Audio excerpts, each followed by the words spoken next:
As far as a 1-3-1 zone goes, everyone has a responsibility. The top guy is to prevent the ball from being easily passed across the middle line. He's going to go back and forth wherever the ball goes. So if the ball starts there and gets passed over here, he's going to track back this way. And he's really operating back and forth the whole time, trying to keep the ball from being easily passed through that line.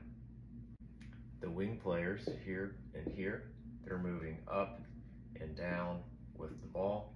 If the ball is not on their side, so if the ball starts here, this guy would be down, this guy would be up. If the ball switched sides, this guy would then go down, this guy would come up. The middle guy has the easiest job on the court. He predominantly just stands and looks in this area for anyone coming in and is able to drop down in an emergency. The guy on the bottom has to run from one side all the way to the other side with the ball. So he is someone who preferably is someone that's fast or athletic and get from point A to point B very quickly. Immediate looks to get out of a 1-3-1 zone is if you start the ball up top and do a 1-4 formation. 4 guys on the baseline. The obvious doesn't need to be stated. They only have 2 guys covering 4. If we pass that ball to the corner, he's got to run out, he's got to run down, he's got to run down. It's got to be a very quick recovery for the defense. If you want a quick shot and you have a good 3-point shooters from the corners, this is a great look. You can dribble over here, kick it that way as well.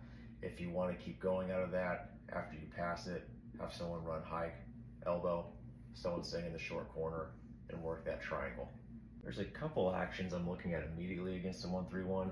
If we can rotate the ball this way, or some would say reverse it, this guy's gonna have to come up, this guy's gonna run over, and this guy's going to run down. In that process, if you can get a quick ball reversal, this guy cutting to the basket is going to be wide open because it's a foot race between him and him. So if we get a quick pass here, quick pass there, it's probably a layup if your guys can make the pass. Another thing I'm thinking about as a coach is where can I set blindside flare screens? So if he's looking at the ball and someone runs up and sets a screen behind him, he obviously can't see it. So I'm looking at in the offense, where can I do that at? I'm probably going to take the guy in the middle, come up, set a flare screen for the top guy. And what that would do is it enable us to do a skip pass here. He would then be responsible to hold until he could get around the screen and go get him, which obviously leaves a wide open corner shooter here. He's going to be sprinting off as fast as he can. Another foot race from him across the lane before he can get down. 1-3-1, you're really wanting fast passes because if I can get the ball from here to here to here in a quick amount of time, it's really hard to guard for the defense. A great set against a 1-3-1, I like to call a waterfall, and you'll see why. If we start the ball up in this corner, we have a guy cut out from the block, pass it to him. This guy right here is going to come set a back screen. This guy's going to come pin this guy in, and he's just going to run straight to the basket.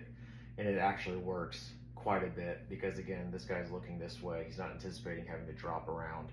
This guy is trying to get around the guy in the post, and let's say he does get around and jumps that. This guy just turns around, get a lob over the top for an easy layup that way. It's a quick 1-2 set that usually gets an open layup. Quite frankly, if you have a good post player, we can isolate and do a really easy action that's similar to the waterfall action. Or if he comes out strong, catches there, it's just a one-on-one down here in the post, get in front, post up, basically a one-on-one fundamental look in the post. As long as he holds this guy here and these guys up top are ready, if anyone decides to jump down and double from any direction, you got a great one-on-one look in the post if you just set it up.